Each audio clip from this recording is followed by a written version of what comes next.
ఎందుకంటే నేను ఇంత కష్టపడి కరోనా టైంలో అంత కష్టపడి దీన్ని ఏదో ఫుల్గా ఆహారాన్ని నాకు వచ్చినట్టుగా నేను తీసుకెళ్ళి వేరే వాళ్ళకి ఇచ్చిన ఏం పస్తులున్నా అన్నట్టుగా ఆయన ఫీల్ అయ్యాడు. ఎందుకంటే ఆయన ఏండ్ల తరబడి పనిచేసిన వ్యక్తి ఒక్కసారిగా ఆయన నోటి దగ్గరకు వచ్చిన దాన్ని లాగేస్తున్నట్టు ఫీల్ అయ్యాడు. కానీ చంద్రబాబు ఆయన పిలిచి మొత్తాన్ని కన్విన్స్ చేశాడు. ఆయనకి ఎమ్మెల్సీ ఇస్తారని కూడా వచ్చాయి. అప్పుడు కూడా ఏమైందంటే ఈ వర్మకు కూడా వైసీపీ వాళ్ళు గాలం వేశారు, మేము ఇస్తాం నీకు టికెట్, కానీ ఆయన పోలేదు. పోకుండా ఆయన గట్టిగా ఉన్నాడు, చంద్రబాబు మాటకి కట్టుబడి ఉన్నాడు. నేను ఫస్ట్ గెలవగానే ఫస్ట్ ఎమ్మెల్సీ నీకే ఇస్తానని చంద్రబాబు హామీ ఇచ్చాడు. అలాగే ఆయన వెళ్ళాడు. అయితే ఎన్నికల ముందు కూడా ఈ వర్మ మీద రకరకాల ఇబ్బందులు వర్మకు వచ్చాయి. తెలుగుదేశం ఎందుకంటే ఇప్పుడు కెమిస్ట్రీ అర్థమెటిక్ అంటారు రాజకీయాల పొత్తుల్లో. కెమిస్ట్రీ అంటే వీళ్ళు కలవడం కెమిస్ట్రీ, అర్థమెటిక్ అంటే ఓట్ల షేర్ అర్థమెటిక్. సో ఈ ఓట్ల షేర్ అవ్వాలంటే కింద కేడర్ కూడా కలిసి పనిచేయాలి. కానీ తెలుగుదేశం వాళ్ళు మన జనసేన కేడర్కి ఇంపార్టెన్స్ ఇవ్వడం లేదు. జనసేన కేడర్కి పవన్ కళ్యాణ్ కూడా ఇంపార్టెన్స్ ఇవ్వలేదు. పవన్ కళ్యాణ్ కలవలేదు వాళ్ళని, చాలాసార్లు వాళ్ళు ఇబ్బందులు పడ్డారు. దానికి పవన్ కళ్యాణ్ ఎక్స్ప్లెనేషన్ ఏంటంటే నా చుట్టూ ఒక బ్లేడ్ బ్యాచ్ తిరుగుతున్నారు, ఎవరినంటే వాళ్ళు కలవలేని, ఇవన్నీ కూడా అప్పుడు చెప్పాడు.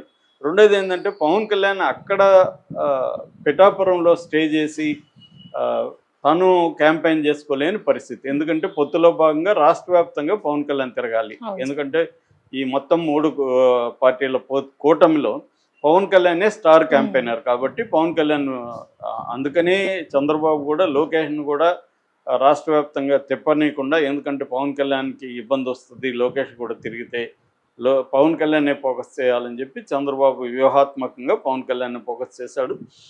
పవన్ కళ్యాణ్కి కూడా అది అవసరం కాబట్టి ఆయన కూడా తిరగాల్సి వచ్చింది. తనకు కూడా 21 సీట్లో నిలబెట్టాడు కాబట్టి తను తిరగాలి, తన పార్టీకి తిరగాలి. అట్లాగే కూటమి తరఫున కూడా ప్రచారం చేయాలన్న పరిస్థితి పవన్ కళ్యాణ్ ఉంది కాబట్టి మొత్తం పవన్ కళ్యాణ్ గెలిపించాల్సిన బాధ్యత ఎస్విఎస్ఎన్ వర్మ తీసుకోవాల్సిన పరిస్థితి ఏర్పడింది. ఆయన గట్టిగా చేశాడు కూడా. సో చేశాడు, దాని ఫలితం గెలిచాడు. అయితే ఇప్పుడు ఏంటంటే చంద్రబాబు చెప్పినట్టుగా ఎమ్మెల్సీ రాలేదు, ఆయన ఆల్రెడీ 9 నెలలు అయిపోయింది.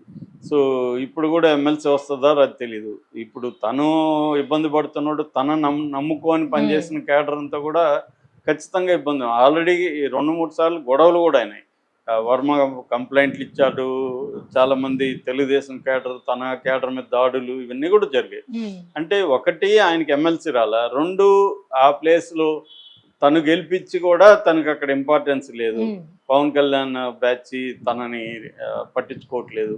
ఇటువంటి అసంతృప్తులు ఆయనకు ఉన్నాయి. అంటే నేను మామూలుగా అయితే నేను గెలిపించి నేను ఎమ్మెల్యే అయ్యేవాడిని, ఇక్కడ నా హోదా బాగుండేది, నన్ను నమ్ముకున్న వాళ్ళకి న్యాయం చేయగలిగేవాడిని. ఇప్పుడు నేను నన్ను నమ్ముకున్న వాళ్ళకి న్యాయం చేయలేకపోతున్నాను, నాకు ఆ కైండ్ ఆఫ్ పరపతి లేదు అన్న ఒక అసంతృప్తి అయితే వరంలో ఉండే అవకాశం ఉంది. ఎందుకంటే ఆయన చాలా కష్టపడ్డాడు. వైసీపీ కూడా ఎప్పుడైతే పవన్ కళ్యాణ్ అక్కడ డిక్లేర్ చేశారో, పవన్ కళ్యాణ్ చాలా రోజుల వరకు చెప్పలేదు కూడా అక్కడ. ఎందుకంటే వైసీపీ మనం ఎక్కడైనా చేస్తే అక్కడ వాళ్ళు మోహరిస్తారని చెప్పి పవన్ కళ్యాణ్ లేట్ కూడా చేశాడు. చేసినాక వంగగీతను అక్కడ పెట్టినాక పవన్ కళ్యాణ్ పెద్ద ఎత్తున అక్కడ దాదాపు 3-4 పెద్ద లీడర్ని, మిథున్ రెడ్డి లాంటి వాళ్ళని, తర్వాత మన ముద్రగడ పద్మనాభం లాంటి వాళ్ళని అక్కడ దింపి చాలా పెద్ద స్థాయిలో అక్కడ డబ్బులు కూడా విపరీతంగా వెదజల్లి, ఎందుకంటే పవన్ కళ్యాణ్ని అసెంబ్లీలోకి అడుగు పెట్టనీయమనేది వైసీపీ శబ్దం, దాన్ని వాళ్ళు నెరవేర్చుకోవడం కోసం చేశారు. అంత చేసినప్పటికి కూడా గెలిచాడంటే కేవలం ప్రధానంగా వర్మ ఇదైతే ఉంది. వర్మ కానీ వాళ్ళ అబ్బాయి కిషోర్ కానీ వీళ్ళు గట్టిగా అక్కడ పనిచేశారు. ఈ క్రమంలో వర్మ అసంతృప్తితో ఉన్నాడు. ఈ క్రమంలో ఏంటంటే అప్పుడప్పుడు ఇలాంటి పోస్టులు పెడుతున్నాడు. రీసెంట్గా ఏం పెట్టాడంటే కష్టపడి సాధించిన విజయమే నిజమైన గౌరవం అని ఒక ఎక్స్లో ఒక ట్వీట్ చేశాడు. దాని కింద తను గతంలో అంటే క్యాంపెయిన్లు, తను మాట్లాడిన వీడియోలు, తన క్యాంపెయిన్ వీడియోలు అన్నీ కూడా పోస్ట్ చేశాడు. అంటే అర్థమేమి, ఎక్కడ పవన్ కళ్యాణ్ వీడియో కానీ ఏమీ లేదు. ఆయన చెప్పదలుచుకుంది ఏంది అంటే పవన్ కళ్యాణ్ కష్టపడి గెలవలేదు, కష్టపడి గెలిస్తేనే నిజమైన గౌరవం, నేను కష్టపడి గెలవలేదు, నేను గెలిపిస్తే గెలిచాడు అన్న సెన్స్తో పెట్టినట్టుగా ఇప్పుడు వ్యాఖ్యానిస్తున్నారు. జనరల్గా కూడా అదే వస్తుంది. లేకపోతే ఆయన కష్టపడి సాధించిన విజయమే నిజమైన గౌరవం అంటే కష్టపడి ఎవరు సాధించారు విజయం? నేను సాధించాననే కదా ఆయన చెప్పుకుంటున్నాడు. లేకపోతే పవన్ కళ్యాణ్ వీడియోలు పెట్టుండేవాడు, కనీసం పవన్ కళ్యాణ్ తను ఉన్న వీడియోనా పెట్టేవాడు. ఓన్లీ తన వీడియోలు పెట్టి ఈ కొటేషన్ పెట్టాడంటే క్లియర్గా ఇది పవన్ కళ్యాణ్ కాదు నాయన, గెలిపించింది నేను, కష్టపడి గెలిపించింది నేను, ఆ గౌరవం నాకు దక్కాలి అనేది ఆయన చెబుతున్నట్టుగా ఉంది. ఎందుకంటే ఊరికే ట్వీట్లు చేయరు కదా వీళ్ళు, దాని వెనుక ఒక మీనింగ్ ఉంటుంది. ఆ మీనింగ్ ఏంటంటే నాకు గౌరవం దక్కట్లేదు, గౌరవం దక్కాల్సిన నాకు, ఎందుకంటే కష్టపడి సాధించిన విజయం ఇది, ఆయన కష్టపడి సాధించలేదు పవన్ కళ్యాణ్, అది వాస్తవం కూడా. కాకపోతే పవన్ కళ్యాణ్కి ఉన్న లిమిటేషన్స్, ఆయనకున్న అవసరాల రీత్యా పవన్ కళ్యాణ్ అక్కడ కష్టపడలేదు. కానీ పవన్ కళ్యాణ్ కష్టపడకపోతే చంద్రబాబు ఎలా సీఎం అయ్యేవాడు? అది కూడా వరం లాంటి ఆలోచించాలి కదా. పవన్ కళ్యాణ్ ఈ పిఠాపురంలో కష్టపడిపోయి ఉండొచ్చు, కానీ రాష్ట్ర వ్యాప్తంగా కష్టపడ్డాడు, తిరిగాడు. ఆయనకి హెల్త్ కూడా అంత మిగతా వాళ్ళలాగా రాజకీయ నాయకుల్లాగా అంత గొప్ప హెల్త్ కూడా లేదు పవన్ కళ్యాణ్కి, చాలా ఇష్యూస్ ఉంటాయి ఆయనకి. 2-3 సార్లు ఆయనకి తీవ్ర జ్వరం వచ్చి కూడా మధ్యలో హైదరాబాద్ వచ్చిపోయాడు.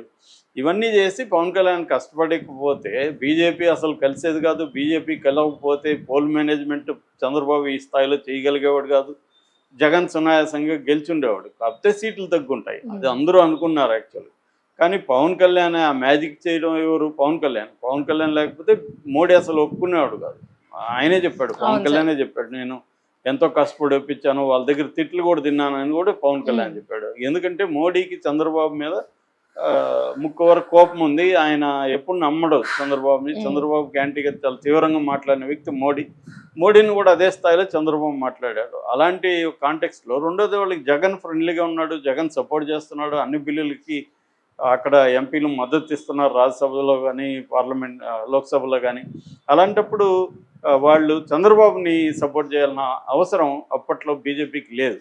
కానీ ఓన్లీ జగన్ ఏంటంటే ఎన్డీఏలో చేరే పరిస్థితి లేదు, బీజేపీకి కూడా ఒక భయం ఉంది. ఎన్డీఏలో లేకపోతే రేపొద్దున కాంగ్రెస్కి కొద్దిగా అటు ఇటుగా వచ్చినప్పుడు జగన్ అట్టేమన్నా షిఫ్ట్ అయితే మన పరిస్థితి ఏంటి? ఇప్పుడు జగన్ కానీ ఎన్డీఏలో చేరితే మనం జగన్ నమ్మొచ్చు, ఎన్డీఏలో జగన్ చేరే పరిస్థితి లేదు, ఎందుకంటే జగన్కి ఇక్కడ మైనారిటీ ఓట్లు పోతాయని ఒక భయం ఉంది. సో ఈ కాంటెక్స్ట్లో వాళ్ళు అన్ని చూసి పవన్ కళ్యాణ్ ఒత్తిడి మేరకి, రెండోది పవన్ కళ్యాణ్తో వాళ్ళు సుదీర్ఘ ట్రావెల్ అవదలుచుకున్నారు. రేపొద్దున ఆంధ్రప్రదేశ్లో పవన్ కళ్యాణ్ని సీఎం క్యాండిడేట్గా అనౌన్స్ చేసి బీజేపీ అక్కడ నిలదొక్కోవడానికి బీజేపీకి ఒక లాంగ్ టర్మ్ ప్లాన్ కూడా ఉంది. అందువల్ల లాంగ్ టర్మ్ ప్లాన్ దృష్టిలో పెట్టుకొని షార్ట్ టర్మ్లో కొంత కాంప్రమైజ్ అవుదామని చూశారు. ఇదంతా కూడా పవన్ కళ్యాణ్ రోల్ అయితే